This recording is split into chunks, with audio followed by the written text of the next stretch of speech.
The Walnut Street Bridge has been closed for 9 years, but members of local citizen groups will string 4,600 light bulbs across the old structure. The idea is to raise awareness of the bridge, the potential new uses of the bridge, such as a pedestrian walkway, which we think could be very attractive. Earlier this year, the city allocated $15,000 to study the bridge. One study says the bridge has a sound structure, and the other is forthcoming. But for now, citizens like Meredith Franklin will continue to fight to save what they believe is a historic landmark. If we can just make people aware of the bridge, that it is in place, that it is playing a role in our community, I like to think of it as telling the story of Chattanooga's history. In the past year, the task force hired 2 engineering firms to closely examine the Walnut Street Bridge, and both found the limestone foundation to be sound and safe and not about to collapse, as a report several years ago had indicated. The proposed plan will open the bridge for pedestrian use only and not for vehicular traffic.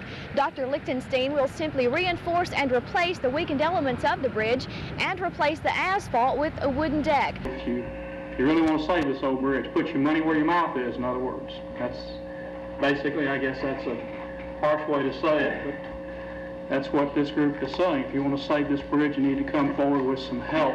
But Mayor Roberts says you will not have to worry about a tax increase to pay for it. If the funds aren't raised in 18 months, he says the city may have to reconsider the fate of the bridge. One of the projects rated as C+ that's still currently underway is the renovation of the Walnut Street Bridge. Private donations are being solicited for that, but $3.5 million has already been contributed by the federal and local governments. I don't know who's going to get anything out of it. I think the thing needs to be torn down and let the river traffic move. If it's not going to be used for automobile traffic, then it needs to be torn down.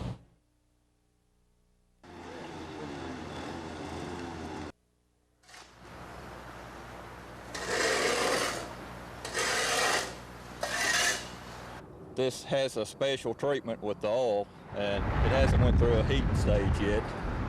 And when the sun hits it, a little oil comes out. So they put the sand on for extra protection.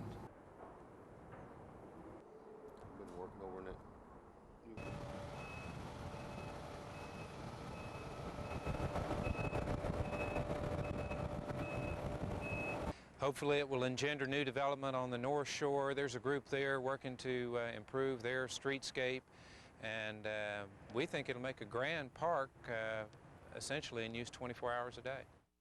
The bike shop moved to the north side of the river 3 years ago. The gamble may pay off.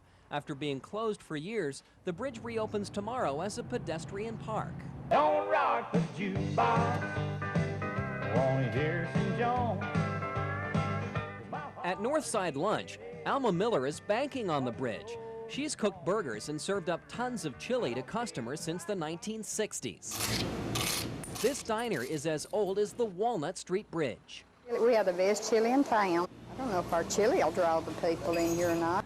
The reopening of the Walnut Street Bridge will link the businesses on Fraser Street to Chattanooga's downtown development boom. So if you're looking to get a picture framed, some health food, or some outdoor gear, companies north of the river want you to know they are open for business. I'm all aboard, can't wait Tennessee.